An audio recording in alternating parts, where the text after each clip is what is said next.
Hello there my fellow Holotable heroes and welcome to another Omicron video. I already covered top 10 most overrated Omicrons on offense. So in this one I want to look at the defensive side of things, so I will show you the list of top 10 most overrated Omicrons. On defense, I will not go through again all the details of how the data was gathered, how this is calculated, the final defensive scores. So if you're interested in that, there will be a link in the description below to my first video in this series where it goes into detail. In this one, we'll just go through the list. So as in previously, I will ask my good old friend Yoda to help us here with counting down from top 10 to top 1. Okay, let's go, my master. Begin here, we will.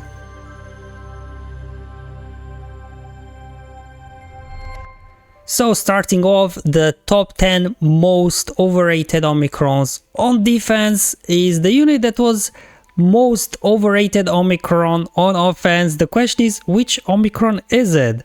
While you think about it, let me give you as well, same as I did for offense. So for defense, on average, an Omicron will increase the hold rate in 5v5 by 7.72%, and on average in 3v3, an Omicron will increase the defensive holds by 7.91%. So which Omicron is it? It is obscured. So let's go ahead and check out what it does. So when this ability is used, Ben Solo's cooldowns are reduced by 1. If Galactic Legendary is in the allied leader slot, this attack instead deals true damage and inflicts healing immunity for 2 turns, which can't be copied, dispelled, evaded, or resisted. So while this is a great banner sniping ability, healing immunity for 4 turns, when you're facing it like, when will my units already drop off healing immunity so I can end up with max banners? It doesn't really seem like it makes a whole lot of difference to the actual win rate. Just sniping a banner or 2, I guess, here. So maybe not too surprised to see there. Now let's look at the stats. So 63.06 players applied this Omicron, and in terms of the defensive hold, it on 5v5 it increased holds by 2.14%, and in 3v3 it increased holds by 2.72%. So while a slight increase in defensive holds, because of a high adoption rate, I guess, you know, it cracked top 10. And in terms of the total defense score, in the end, it had at 3.85. Very adorable you are, hmm? At number 9, we have Chief Chirpa. Now, I'm a bit surprised to see Chirpa here at number 9 because his Omicron sounds quite useful. So you allies gain extra speed, deal additional damage, and basically the chance to call an Ewok ally to assist when using a special ability is increased to 100%. But I guess why it's here is because of a very high adoption rate at 141.96%. How can adoption rate be above 100%, Mr. B Dynasty? The way adoption rate is calculated is taking the total Omicron count in the game and comparing it to the number of Gear 13 units in the game, just because the data I was taking, right, it's really taking into account only Gear 13 units, which means that lots of people below Gear 13 are applying this Omicron. Hence, while it does have quite almost average impact on defense just because of high adoption rate, it seems you know, that it's number 9 on top overrated. So speaking of the defensive holds, in 5v5 it increases the holds by 6.0%, not bad. While in 3v3 a little bit less, it increases defensive holds by 4.04%, which gives us a final defense score of 3.56. Turn your back on the light side you have. And at number 8 is Taron Malakas, our favorite unit right now to counter Ray, but looks like on defense one of his Omicrons is not that great. It's definitely overrated. So the question is, which one is it? It is Echo of the Fallen Order. So let's show which one this is. So enemy defeated, but allies can't be revived. The first time another dark side or light side allied force users would be reduced to 1% health.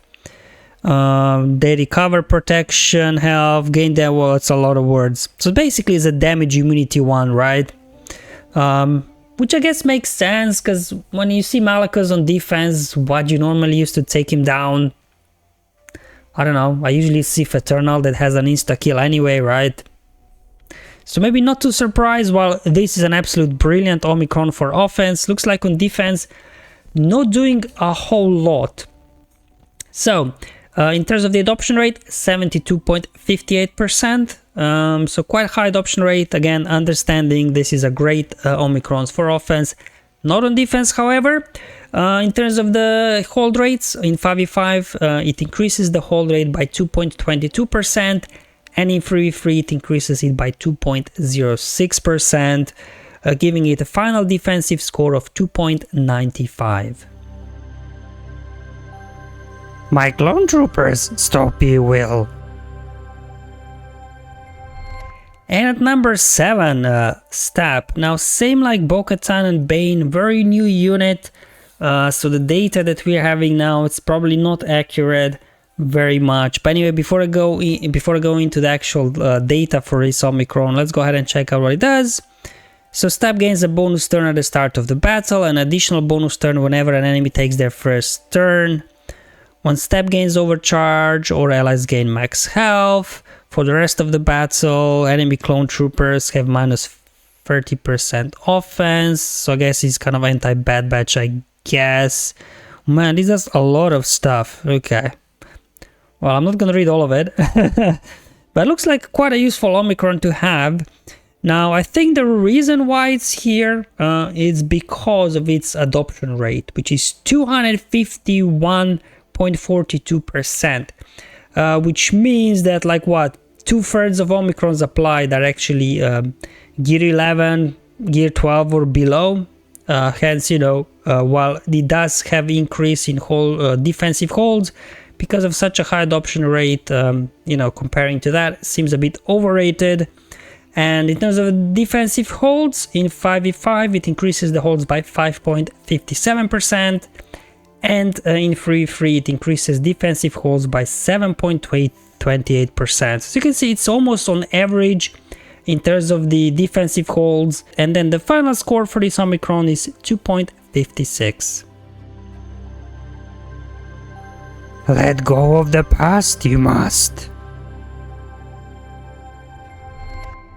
Now, one Omicron from Third Sister was as well in top 10 of most overrated offense Omicrons. So which one is number 6 in terms of the defensive rating? It is Reckless Sweep. So let's go ahead and have a look what this one does. All Inquisitor allies gain critical damage up for 2 turns and have their cooldowns reduced by 1. I mean, on paper sounds pretty useful, but in terms of Inquisitors, they're either running over you already or you're already running over them anyway, so I guess that's why the impact not that great. And let's go ahead and look out the stats. So the adoption rate is 35.63%, so not that high adoption rate, but why the reason it's here is not because of the adoption rate, but because of the actual defensive hold rate. It only increases the defensive holds by 1.42%. In 5v5 and in 3v3, it increases it by only 0.13%, giving it a final defense score of 2.18. Strong presence, I feel. Same like Riva Starkiller again, making an appearance on the defensive list of overrated Omicrons as well. So at number 5 we have his special Omicron Force Repulse. Very short one. All it does is dispel all buffs on all enemies instead of dispelling buffs only on the target enemy. On offense, this is absolutely brilliant because, you know, when we have those raids with Hermit Yoda or the whole VIP mechanics, when they're in stealth, you can go ahead, bring them out in stealth, with this force repulse ability, and then you can target them. So on offense is very useful. On defense, it's a different story. The adoption rate for this one, similar like for Malicos's Omicron, it's quite high at 59.87%. But again, same like Malicos's Omicrons, they really shine on offense, not defense, which is reflecting in the defensive holds. So in 5v5, this Omicron increased the holds by only 1.27%, and in 3v3 by even less, only 0.84%, giving it a final score of 1.76. Not what it seems, all it is. So at number 4, we have Marin. A bit surprised to see her number 4, because we know that her Omicron is pretty good. So we look at the stats to find out why is it here. So whenever Night Sister ally is defeated or revived, Marin gains 100% turn meter, which can't be prevented. And then at the start of her turn, she inflicts all enemies with 1 stack of plague. So lots of plague spreading, lots of turns for Marin. Very good, very useful Omicrons. It really pushes Night Sister, you know, a little bit, increases their cheese viability versus many teams. Now, if it's so good, why is it here on this list at number 4? Well, let's look at the stats, shall we? I guess it's again a case of, it's not the fact that it does not have impact, but it has quite high adoption rate, so 109.88%. So this means even some lower gear Marines will get this Omicron applied on them, so it's going to be as effective. In terms of the defensive holds, remember the average is about 7.7%. For 5v5, this one is above average. It increases the defensive holds by 12.59%, which is absolutely brilliant. But what brings it down, apart from high adoption rate, is that in 3v3 the defensive holds are reduced by 10.28%. Now this does not mean that obviously this Omicron makes Night Sisters worse in 3v3. It just generally Night Sisters don't perform well if it's not a full 5 Night Sister squad, because I think pretty much any comp almost Wampa will solo, I think. So this ends up the defensive score by 1.05. Let go of the anger, you can. And at number 3, Starkiller makes yet another appearance. Oh boy, one of our favorite units making 2 appearances here and 1 appearance on the offense list.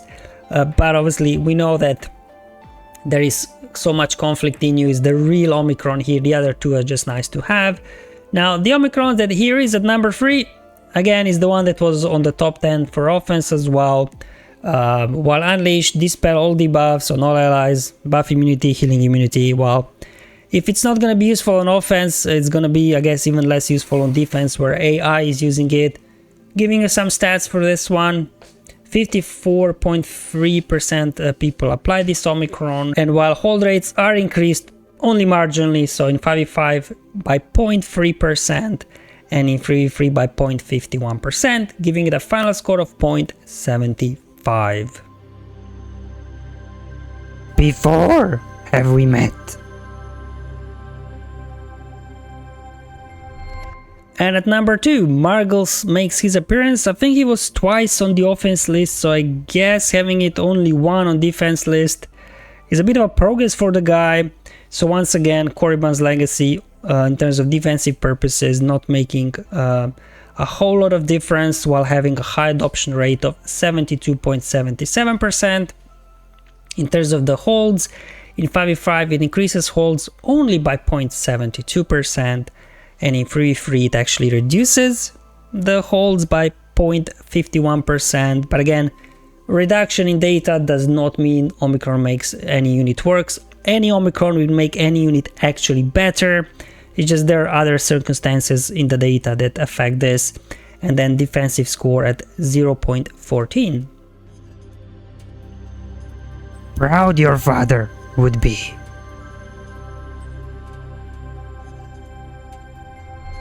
And at number 1, looks like we made a full circle. The unit that kicked off top 10 of most overrated Omicrons on defense, is the unit that's also #1. So the most overrated Omicrons on defense is